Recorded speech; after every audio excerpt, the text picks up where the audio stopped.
மரகத தமால மலர் மொட்டுகளை மொய்க்கின்ற பொன்னிற கருவண்டு போ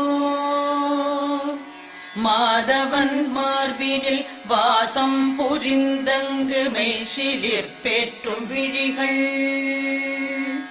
மரகத தமால மலர் மொட்டுகளை மொய்க்கின்ற பொன்னிற கருவண்டு போல்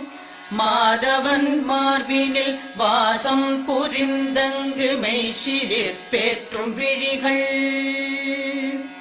பரவும் பல்வடிவத்தின் செல்வ வளமாகிடும் திருமகளின் அழகு விழிகள்